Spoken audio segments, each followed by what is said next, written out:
إن الدين عند الله الإسلام.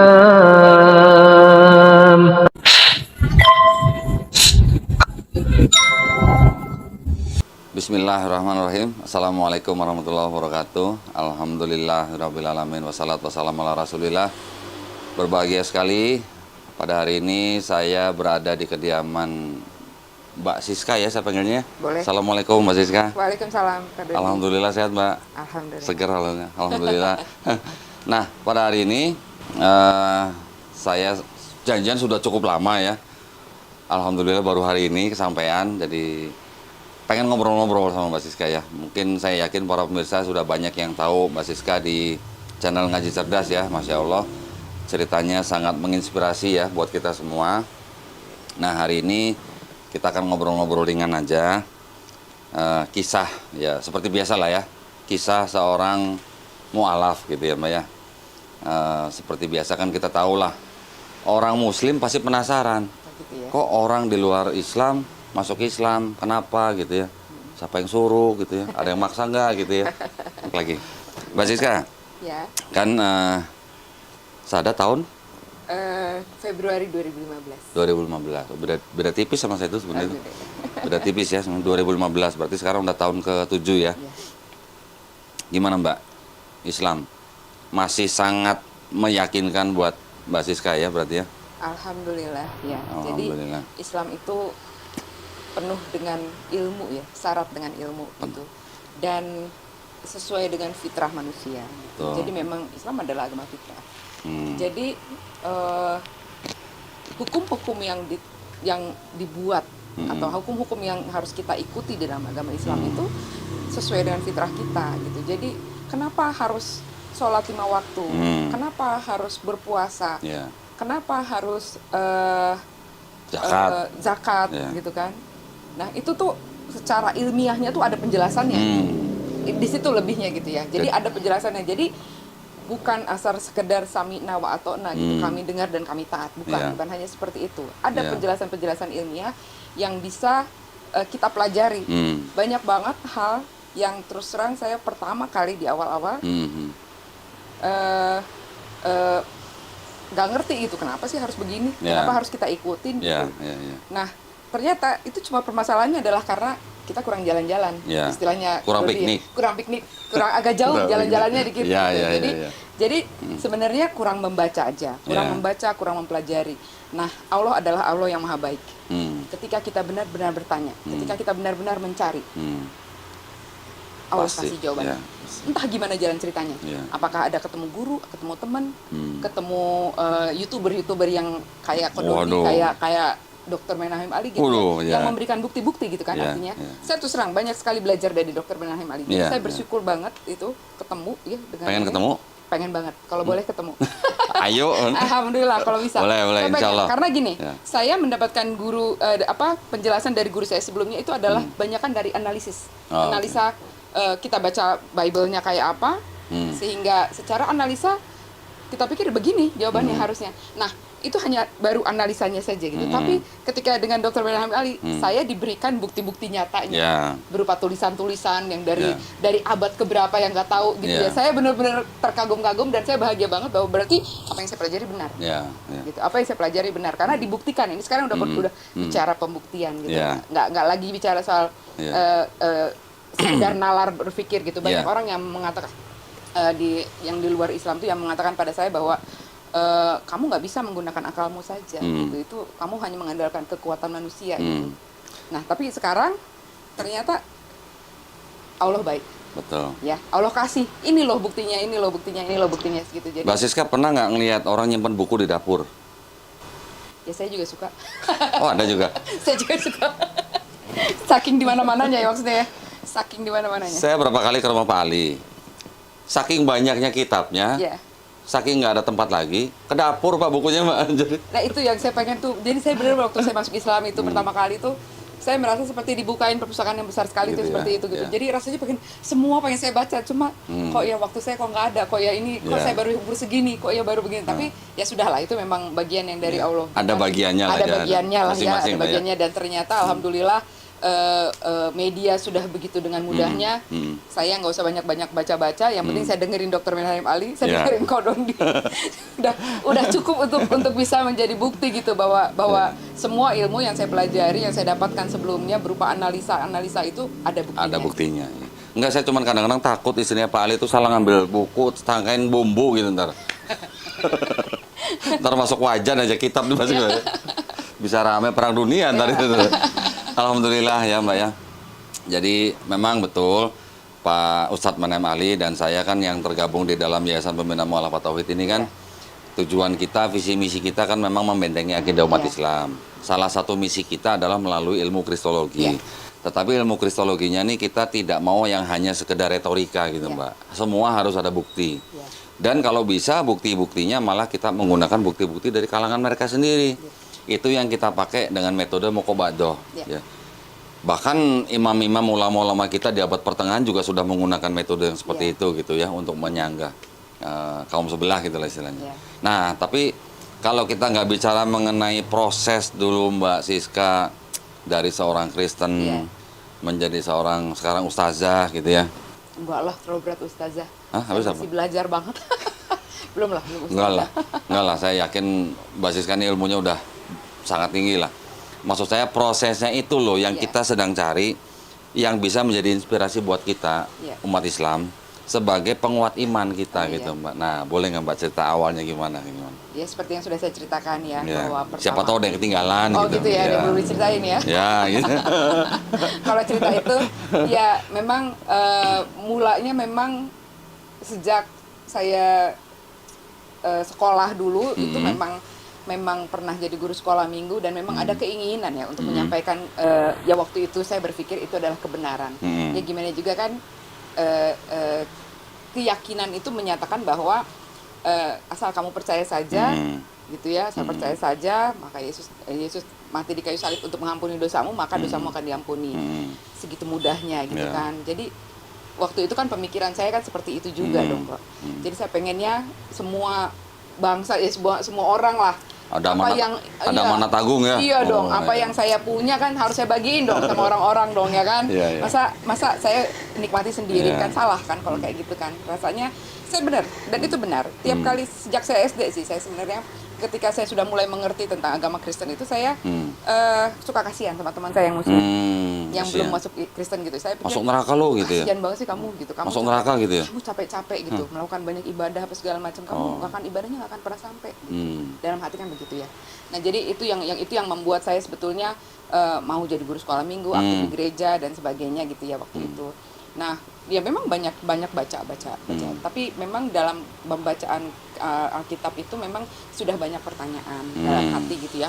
Walaupun pertanyaan itu ketika kita dulu mau bertanya itu jawabannya tidak memuaskan. Ya baik dari pendeta, baik dari orang-orang tua, baik dari pendahulu gitu ya. Nggak memuaskannya gimana Mbak? Nggak memuaskannya itu menurut saya nggak kayak gitu harusnya. Nggak diurapi Roh Kudus kali. Ini nih. Ya, bagian yang saya setelah saya hijrah, itu banyak saya dari teman-teman lama itu yang bilang kamu tuh Roh Kudus sudah lari dari kamu, itu. Makanya kamu jadi nggak ngerti lagi sekarang gitu. Saya tuh tunggu sebentar, Roh Kudus yang mana nih sekarang ini ya? Kalau Roh Kudus, ada berapa Roh Kudus? Nah gitu kan, ya sekarang gini logikanya kok. Kalau misalnya Roh Kudus itu adalah Roh Allah itu sendiri ya, Roh Allah itu mengirimkan nabi-nabinya dari mulai Adam sampai dengan Isa. Kita meyakini Isa dan meyakini Nabi Muhammad. Ada benang merahnya sebetulnya, yaitu ajarannya sama. Pesannya satu ya. Pesannya sama, yaitu mereka mengajarkan tauhid, la ilaha illallah, bahwa tiada Tuhan selain Allah. Ya. Nah, tiba-tiba kita disodorkan suatu kenyataan bahwa Yesus adalah Tuhan.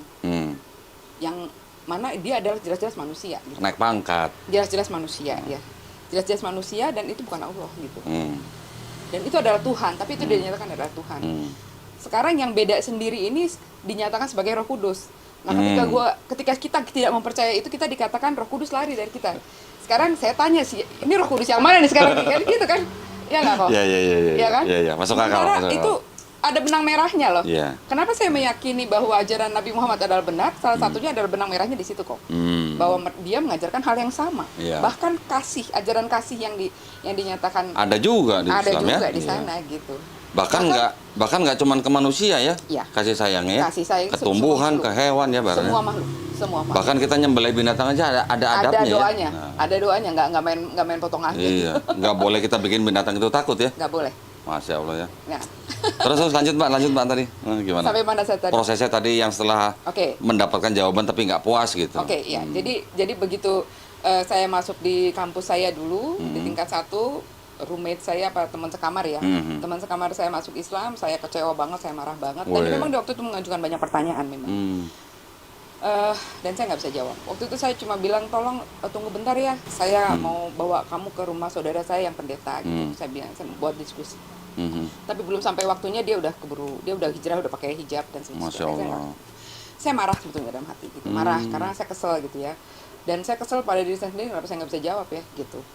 Nah, pertanyaan-pertanyaan itu saya pertanyakan terus, saya cari jawabannya, tapi ya itu tadi nggak terjawab. Nggak memuaskan, nggak terjawab. Bisa kasih contoh satu aja Mbak pertanyaannya? Pertanyaannya salah satunya, kenapa sih orang Islam tidak mau menerima Yesus sebagai Tuhan dan Juru Selamatnya? Padahal di Yohanes 14 ayat 6 Yesus berkata, akulah jalan dan kebenaran dan hidup, tidak ada yang sampai kepada Bapa kalau tidak melalui aku.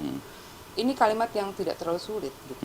Nah, kemudian saya tanya banyak orang, semua bilang itu karena mereka yang kalangan Kristen ya waktu itu ya, bilang jawabannya bahwa mereka ada selubung yang menutup pikiran mereka sehingga mereka tidak bisa menerima kebenaran itu gitu. Ya hati kecil saya cuma bilang gini, ini kalimat mudah banget kok. Ada habis sama mereka sih gitu. Tetap gitu. Tetap jadi nggak menjawab pertanyaan saya, nggak mungkin gitu hanya gara-gara itu aja terus mereka tidak bisa menerima bahwa Yesus adalah ini kan gampang banget, akulah jalan dan kebenaran dan hidup, ya sudah, mau apa lagi, mau gimana lagi, nah itu. Nah udah setelah itu pertanyaan itu saya simpen jauh-jauh lah di bagian yang paling pojok-pojok lah, ya udah lupain lah gitu. Masuk ya laci gitu lah, masuk laci lah di pojok-pojok gitu udah. Terus saya bekerja, saya menikah, punya anak dan sebagainya, dan seterusnya saya bekerja sampai suatu saat di satu tempat pekerjaan saya bertemu dengan seseorang yang bisa menjelaskan semuanya, menjelaskan semua sejarah ini, karena waktu itu memang dia seorang sarjana hukum memang, dan memang dia Muslim dari lahir, tapi dia yang mempelajari banyak tentang Alkitab. Jadi dia memang menaruh perhatian besar untuk itu, dan saya nggak tahu waktu itu kondisinya. Jadi waktu itu saya cuma berkenalan sama dia, ya merasa teman. Saya pikir kasihan banget ya nih orang nggak kenal Yesus gitu. Dalam kasihan hati ya, nggak ada yang nyelamatin ya. Gitu waktu itu. Dalam hati saya, karena waktu itu memang ada beberapa masalah-masalah yang memang dalam pekerjaan kita memang cukup berat gitu. Jadi harusnya dia berserah nih sama Allah nih, sama Yesus nih gitu dalam hati saya gitu. Sambil ya kita ngobrol-ngobrol aja sih nggak apa-apa. Nah dia yang membuka pembicaraan mengenai Freemason, mengenai Illuminati. Waktu itu pembahasan udah banyak banget gitu. Sampai akhirnya ke pembahasan ke bangsa Israel. Ya memang tidak jauh kan dari situ. Dari bangsa Israel, kemudian sampai suatu saat dia bicara soal akhir zaman, bahwa Yesus, kami umat Islam tuh percaya bahwa Yesus akan menjadi juru selamat di akhir zaman. Saya bilang, tunggu bentar. Juru selamat gitu. Iya, kamu Muslim dari lahir kan ya? Saya bilang gitu. Iya. Kamu percaya kalau Yesus itu akan menjadi juru selamat? Iya, saya percaya. Kenapa kamu nggak bisa terima kalau Yesus itu Tuhan? Cuma Tuhan loh yang bisa jadi juru selamat. Saya bilang. Nah terus dia bilang gini, emang di mana Yesus dibilang ada kalau Yesus itu Tuhan? Banyak ayatnya gitu. langsung saya kasih tahu loh. Kan kata Tuhan banyak buat Yesus kan?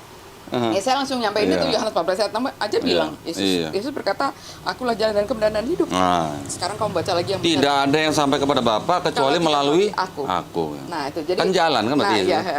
Jadi aku baca lagi. Terus itu dia bilang gini, coba kamu baca lagi. Itu konteksnya apa, latar belakangnya apa, suasananya di mana. Kemudian Yesus sedang berbicara sama siapa dan apa sih sebenarnya yang sedang dibicarakan di situ. Oke, saya baca lagi. Konteks akhirnya, ya. Konteks. Nah, jadi mulai dari situ saya mulai membaca Alkitab dengan cara yang mungkin bisa dikata berbeda ya. Jadi kita baca sejarahnya, konteksnya, terus itu jadi artinya kita memahami bahwa sebetulnya pesannya apa sih gitu. Sebetulnya pesannya apa sih? Jadi nggak baca begitu aja gitu, nggak baca bahwa Yesus berkata gini, Yesus bilang gini. Nah, tapi nggak tahu itu sebetulnya dia sedang bicara sedang sama siapa dan apa yang sedang dia bicarakan sebetulnya. Habis itu baru sejarah secara luasnya gitu. Dari situ akhirnya saya mempelajari lagi gitu semuanya gitu. Belajar ulang ya? Belajar ulang. Iya. Bener-bener kok belajar. Berapa lama tuh Mbak belajar Kurang ulang? lebih 2 tahun. 2 tahun? 2 tahun. Belajar ulang Bible? Belajar ulang Bible. Kepada seorang? Bukan kepada seorang. Artinya saya Enggak, sama teman kerjanya itu bukan? Iya, saya polanya, pola membacanya. Polanya. Yang saya belajar sama dia tuh pola membacanya, pola ininya, apa namanya, membacanya itu yang membaca bahwa harus dikaji ya. Iya. Bahwa tidak hanya satu, kamu nggak baca sepotong-sepotong gitu.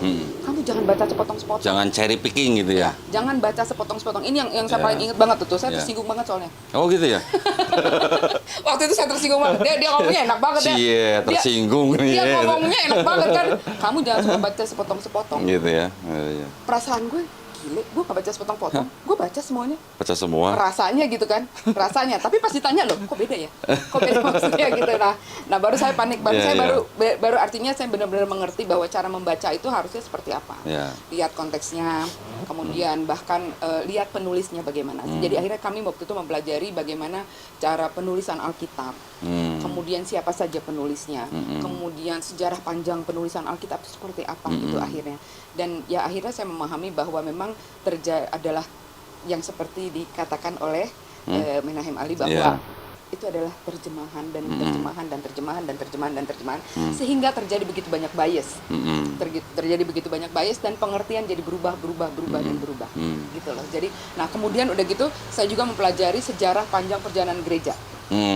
Kenapa bisa gereja begitu banyak macamnya? Sektenya. Kenapa begitu banyak sektenya? Kenapa begitu banyak macamnya Kristen Protestan, Kristen Katolik, Kristen segala macam Kristen kan? Dulu Mbak Siska Kristen apa? Protestan saya. Protestan. Gerejanya? Sesuai dengan suku orang tua. Oh. Ya, Batak. Batak. Ya. HKBP. Ya, oke. Kurang lebih seperti itu ya. Jadi itu mau tidak mau saya pelajari semuanya secara lengkap, secara utuh gitu. Sampai akhirnya saya menemukan gambaran yang utuh. Dari semua agama itu yang penting tuh ya, itu yang gambaran yang gitu. penting. Gambaran yang utuh ini jadi sebetulnya apa sih gitu loh. Bahkan ketika kita sudah mengerti itu Kak Doni sendiri juga mempelajari itu dan akhirnya mengerti bahwa apa yang terjadi sampai hari ini di dunia saat ini kita ngerti kan ya ini datangnya dari mana sih, kenapa sih bisa begini gitu. Bahwa mulanya itu ya memang iblis berencana, iblis melawan Allah. Ya kan? Dengan segala cara dengan segala cara dia membuat dia memakai suku bangsa yang mana untuk menghancurkan semua manusia. Tujuannya hanya satu. Bagaimana caranya kita semua jangan menyembah Allah. Karena hanya ada 2 kok. Allah atau bukan Allah. Iya. Di luar Allah ya udah. Kalau di Bible ada Allah, ada Tuhan, Mbak. Nah, itu makanya. Namanya apapun itu di luar Allah, itu bukan Allah. Nah, kemudian saya waktu itu memang hijrah perlahan-lahan. Saya diam-diam karena saya merasa yakin dengan semua penjelasan ini. Dan saya yakin waktu itu sebetulnya bahwa semua keluarga saya juga nanti kalau saya jelasin pasti nerima. Orang ini jelas kok penjelasannya. Tetapi ternyata memang mereka tidak mau mendengar penjelasan. Itu aja sih kok. Jadi karena tidak mau mendengar penjelasan ya sudah. Ya saya give up. Saya mau gimana. Nggak mungkin saya paksain kan. Gitu. Saya nggak mungkin paksain dengan keluarga. Dengan ya kalau saya memang terpaksa harus menyingkir ya saya menyingkir. Akhirnya gimana, Mbak? Saya menyingkir, saya keluar dari rumah. Dikeluarkan dari rumah? Saya atau keluar sendiri? Rumah. Saya keluar dari rumah. Oh, keluar sendiri. Karena memang mantan suami waktu itu tidak mau sama sekali. Saya bilang selama 4 tahun saya berusaha untuk untuk membuka dialog, membuka diskusi. Dia hanya berkeras, dia bilang pokoknya kamu balik lagi dulu, baru kita diskusi. Gitu. Jadi dia maksa saya harus balik lagi dulu atau pokoknya ya intinya nggak mau mendengar lah, nggak mau mendengar penjelasan apapun gitu. Jadi dan begitu juga dengan teman-teman saya yang berusaha untuk berdebat melalui Facebook, melalui apa gitu ya. Mereka bilang kamu tuh memaksakan keinginanmu sendiri gitu. Jadi nggak mau dengar penjelasan apapun. Jadi langsung menuduh bahwa kamu sesat. Tapi dia nggak mau dengar penjelasan. Roh Kudusnya lagi. Ya itu tadi bilangnya Roh Kudusnya ninggalin saya padahal. Sekarang Roh Kudus yang mana itu? Ngomong-ngomong Mbak, temen kantornya Mbak Siska tadi tuh, yang dikasih tahu akulah jalan dan hidup dan kebenaran gitu, dia nggak nanya jalan mana gitu, maksudnya kalau mau nyembah kenapa nyembahnya jalan, kenapa nggak menyembah yang ditujui gitu? Nanya gitu kok Mbak? Enggak ya? Ya kalau akulah jalan, kan sebenarnya nggak ada yang salah ya. Iya. Salahnya di mana ya sebenarnya? Yesus jalan, semua nabi-nabi kan juga jalan. untuk kepada hidup kekal ya begitu ya, benar ya. Sekarang kalau hanya Yesus, tanpa Yesus tidak ada yang sampai kepada Bapa. Terus umatnya nabi-nabi sebelumnya tuh nyampe nggak tuh ke Bapa tuh, Pak? Nah itu dia. Kan gitu ya. Iya. Jadi kan artinya semua nabi-nabi adalah jalannya dan hidup dan kebenaran. Dan artinya ya melalui mereka, umatnya mereka menemukan hidup yang mereka kekal. menyembah Allah. Iya, gitu jadi, ya. Jadi setiap nabi pada masanya itu mengajari umatnya pada saat itu bagaimana menyembah Allah supaya dia sampai kepada Allah. Iya. Itu Nah, dia. jalannya kan Dan jalannya, nabi-nabi itu ya. Iya, jalannya. Itulah yang dimaksudkan seperti bagaimana ibadahnya gitu loh, caranya seperti apa gitu ya. Enggak, saya kirain temen kantornya Mbak Siska bilang kalau mau nyembah jalan yang Yesus itu kenapa nggak nyembah jalan Sudirman misalnya gitu. Mungkin ada jalan lain gitu ya. Kan banyak jalan menuju Roma gitu. Oke. Wah, jadi setelah itu Mbak Siska harus keluar dari rumah. Saya harus keluar dari rumah. Ya saya pikir saya harus keluar dari rumah karena anak-anak juga sebenarnya sudah menjadi Muslim kebetulan. Jadi kami memang waktu itu anak-anak diam-diam terpaksa puasa juga berdiam-diam apa segala macam diam-diam gitu, kasihan mereka. Dan mereka sebetulnya saya akhirnya menguatkan diri untuk meninggal dia berlepas diri karena gini, anak-anak sudah nanya, mama kita mau sampai kapan begini, mau sampai kapan kita seperti ini gitu. Nah saya udah melihat bahwa berarti itu artinya adalah suara hati mereka bahwa mereka sudah menderita gitu. Jadi saya pikir sudah nggak sehat lagi gitu kan. Saya nggak bisa juga terlalu lama menunggu. Kalau memang dia tidak mau ya sudahlah, tidak apa-apa. Saya itu nggak bisa paksain juga gitu kan. Saya nggak mau maksa. Kalau memang nggak mau dengar ya sudah, saya yang menyingkir gitu. Jadi saya tinggalkan dan kami berpisah. Ya kebetulan anak-anak alhamdulillah Allah beri hidayah juga karena mereka bertanya dan saya menjelaskan, mereka bisa menerima penjelasan itu. Karena kan memang sebetulnya buktinya ada gitu loh. Jadi kalau misalnya kita mau fair, kita mau jujur seperti ya, selalu kita katakan kalau mau jujur sebetulnya kan buktinya ada. Buktinya ada kok. Dibuka kita. Rata-rata kan gini Mbak ya. Ini saya bilang nih dalam tanda kutip ini penyakit ya. Orang itu hanya melihat yang di depan, tapi mereka tidak mau melihat yang di belakang. Apa penyebabnya, bagaimana jalannya, bagaimana siapa yang membuatnya dan segala macam ya. Seperti tadi cerita awalnya Mbak Siska kan. Orang taunya di depan sudah menjadi sebuah doktrin atau dogma gitu lah ya. Yang sudah masuk ke alam pikirannya, di mana kadang-kadang kalau yang walaupun itu benar atau salah nggak tahu, tapi kalau setiap hari masuk, kemudian secara nggak sadar di bawah alam bawah sadar. Masalahnya janjinya manis banget. Yang entah benar atau salah jadi kebenaran gitu Mbak ya. Dan janjinya manis banget dan gitu. Janjinya manis banget. Itu masalahnya kan. Nah kebetulan Mbak Siskanya sukanya kan? Ngasem gitu ya mungkin. bukan begitu masalahnya. Kalau kita misalnya dijanjikan sama orang, Koko misalnya dijanjikan, Koko tinggal duduk aja, invest aja, duduk aja manis, nanti Koko dapat 1 miliar deh. Gak usah ngapa-ngapain gitu ya. Gak usah ngapa-ngapain. Asal tanda tangan aja. Asal Kok percaya kira-kira saja. nanya nggak? Ini siapa yang bikin dari mana? Siapa yang janji? Gimana jalan ceritanya nih bisa begini? Wajar nggak sih kalau kita nanya kayak gitu? Wajar banget lah. Justru kita wajib nanya yang begitu ya. Jadi kembali lagi adalah dasar hukumnya kalau saya ya. Kalau saya mungkin karena saya biasa bicara dari pekerjaannya udah bertahun-tahun kita harus ada dasar hukumnya. Apa yang menjadi dasar hukum itu yang menjadi landasan kita untuk melakukan suatu kegiatan, melakukan suatu tugas dan pekerjaan. Dalam hal ini terutama ya dasar hukumnya yang harus kalau buat saya ya dasar hukumnya harus benar gitu loh. Kalau dasar hukumnya sudah nggak jelas, sudah salah-salah, banyak kesalahan di dalamnya, ya mohon maaf saya nggak bisa itu ngikutin yang dasar hukumnya seperti ini gitu. Nah sementara saya bertemu dengan Quran yang dasar hukumnya alhamdulillah bisa dibuktikan dengan semua ilmu pengetahuan. Dan Quran sendiri bicara bahwa ujilah aku gitu dan bahasanya mungkin bahasa kitanya ujilah aku gitu. Maka buatlah surat semisal. Jika kamu meragukannya maka buatlah surat semisal. Bawa teman-teman kamu. Teman-teman kamu bikin surat semisal. Bawa jin sekalian gitu.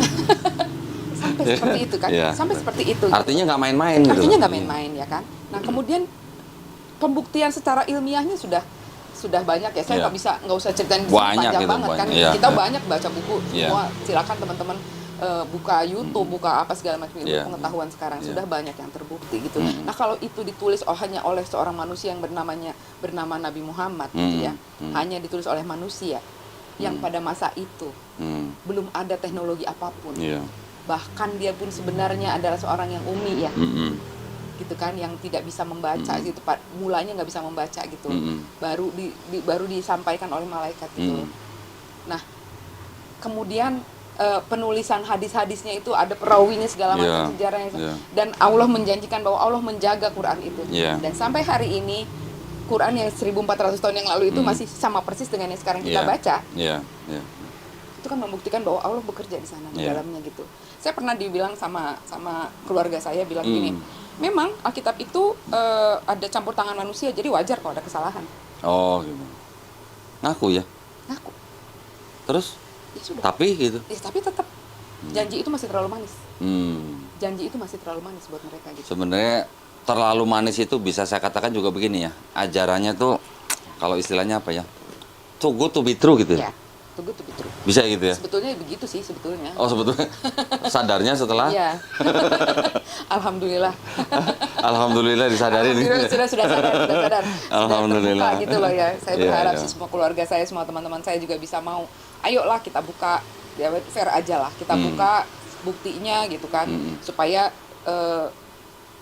yang menjadi sauh, yang menjadi pegangan kita tuh apa sebetulnya sih dasar hukumnya. Gitu. Sedangkan peraturan yang dibuat pemerintah aja kita protes gitu kalau nggak bener gitu. Gitu ya? Masih Iya. bisa diuji itu ya? Iya, masih bisa diuji kan? Ke MK gitu ya? Iya, masih bisa diuji di apa namanya? Kenapa kalian bisa protes gitu pada aturan itu gitu. Sekarang ini aturan yang membuat kalian selama-lamanya. Nah, lu terima aja gimana sih? Iya. Bukan selama-lamanya, Mbak. Kalau anak-anak TK kan banyak selama-lama-lamanya gitu. Biasanya kayak gitu ya mereka Iya, iya, iya. Tapi Nah, seperti itu gitu kan. Jadi ya yang saya tangkap nih dari Mbak Siska nih ngomong nih dari tadi nih. Berarti boleh nggak kalau saya bilang begini? Jujurlah minimal pada diri sendiri gitu ya. Gitu ya, Mbak ya? bisa. Gitu ya. Kalau menurut saya sih seperti itu ya, harus jujur lah pada diri sendiri lah. Iya. Ya. Walaupun awalnya mungkin sempat tersinggung gitu ya. Iya. Hah? Iya. Sempat gemes gitu Iya. ya. Berember-ember air mata saya waktu Waduh, belajar. ember-ember ya. Serius. Iya. Saya serius, saya nangis. Karena apa? Pertama merasa ditipu. Hmm. Kedua, Merasa tipu oleh? oleh ajaran sebelumnya. Oh gitu. Hampir 40 tahun loh. Iya. Gue nyembah apaan sih? Sorry Mbak, saya potong nih Mbak, sorry. Ada seorang wanita, masih muda, umur 20-an, kerja di sebuah instansi pemerintah. Ya. Gerejanya sama HKBP, datang ke kantor saya. Ya, biasa mau menanyakan masalah agama gitu ya. Akhirnya saya tunjukkan Bible yang tebel itu tuh, yang merah itu tuh. Saya suruh baca, bacanya lama loh, padahal kalimatnya nggak panjang. Iya. Tapi dibacanya lama, sampai akhirnya saya diemin. Baca lama, setelah itu dia tutup sendiri, dia nangis. Loh, kenapa kamu nangis? Saya bilang gitu. Jadi selama ini saya ditipu ya gitu, gitu Pak. Iya. Gitu ya, Mbak Siska juga ngerasa gitu? Iya, saya merasa seperti itu. Saya merasa ditipu. Jadi waktu saya akhirnya saya memutuskan syahadat karena teman saya itu nggak ngebolehin saya waktu di awalnya. Saya bilang saya pengen sholat, saya bilang gitu. Udah baca dulu Alkitabnya yang benar. Gitu bolak-balik dia bilang. Ya artinya dia maunya saya memang benar-benar paham dulu. Jangan sampai saya masuk itu hanya gara-gara ikut-ikutan atau hanya gara-gara emosi sesaat. Gitu. Jadi ya saya akhirnya memutuskan itu, saya udah nggak tahan lagi. Saya bilang, Tuhan, saya selama ini saya sembah apa? Sembah siapa gitu ya? Sembah siapa saya sebenarnya selama ini gitu. Saya begitu rindu sekali untuk bersujud gitu. Waktu pertama kali sujud gimana Mbak rasanya Mbak? Ya nangis lah. Nangis ya? Nangis Jadi ingat ya di Bible Yesus sujud ya? Ya? Ya. Akhirnya saya bisa sama kayak Yesus sujud gitu ya? Ya. Betul nggak? Betul. Saya merasa gitu loh Mbak. Betul. Iya. Akhirnya saya Sujud. bisa tidak menyembah Yesus gitu. Iya. Akhirnya saya hanya bisa menyembah Tuhannya Yesus. Betul Mbak ya? Betul. Masya Dan Allah. rasanya makin lebih bersahabat dengan Yesus biar bagaimana. Iya, karena, benar, iya. Karena ternyata Yesus itu kan menyembah Allah dan dia menyuruh kita menyembah Allah sebenarnya gitulah. Jadi sebetulnya akhirnya kita bisa lebih dekat, bisa lebih ya. Cuma memang sekarang aku nggak curhat sama Yesus lagi. Kalau dulu aku curhat sama Yesus. Iya. Kalau sekarang aku curhat sama Allah gitu loh. Di dalam tiap Aku dia sujud. curhat sama Yesus. Iya dulu ya begitu ya. Dear Jesus Iya, loh dulu, iya, Dear iya. Jesus gitu loh. Oh my Jesus gitu. Iya, Dear Jesus dulu begitu loh. Iya, Nah iya, sekarang iya. ya udah sama Allah ya. Alhamdulillah, Sekarang sama Allah, ya. dan semua masalah itu kita tumpahkan di sajadah kita gitu, Iya. di dalam sujud kita itu. Iya. Dan betapa indahnya kalau kita ternyata menurut Ustadz Adi Hidayat ya, bahwa sholat itu adalah keperluan saya. Ya. Jadi Bukan Allah yang perlu kita sholat. bukan Allah yang perlu disembah, tapi Allah tuh lagi nungguin kamu mau ngomong apa, apa lagi masalahnya, Iya, kamu iya. masalahnya apa gitu. Iya. Dan ketika kita sujud itu Allah lagi mengusap kepala kita bilang, iya apa, kamu butuh apa gitu loh. Masya Allah. Iya kan? Betul. Dan sehari 5 kali, Hmm. sehari 5 kali artinya begitu. Ini apa, ada jarak waktu itu cuman istirahat dulu jam Iya. siang, kamu istirahat dulu, abis Iya. kerja kamu capek istirahat dulu, ngomong dulu sama saya, ada masalah apa. Hmm. Enak banget kan ya? Keren Mbak itu Mbak, bener. Iya kan? Habis itu nanti udah mau sore-sore, biasanya kita kan Iya. gitu kan Pak. Iya, Masalahnya kalau kita lagi kerja itu kan dari pagi masih seger ya, masih Iya. banyak kayak ini segala macam aktivitas. Sudah mulai agak siang, mulai capek, udah mulai banyak masalah, udah. Ketika kita wudhu, seger, sholat, terus ngomong, ya Allah, tolong mudahin ya Allah, tolonglah. Ada masalah ini, masalah ini, udah. Iya. Habis itu kan berjalan lagi sore. Iya. Nah ketika sore itu kan sebetulnya saat-saat lagi udah Udah. ngantuk, udah semua, iya kan? Iya kan, semua Iya, udah iya, kita konsentrasi, udah full, udah habis. Di situ sholat lagi, ayo sholat lagi sini, ngomong lagi sama saya. Terus menghadapi malam. Biasanya kita menghadapi malam tuh kan saat-saat yang perubahan dari siang ke malam itu sebetulnya suka lemes, nggak tahu kenapa. Mbak Siska dulu waktu masih Kristen, nggak pernah sujud kalau doa tentang Yesus. Enggak, Lah Yesus kan di Bible sujud. nggak pernah saya. Kok nggak ngikutin? Karena nggak ada diajarin. Oh nggak diajarin, nggak diajarin sama gereja. Iya. Oh, oke.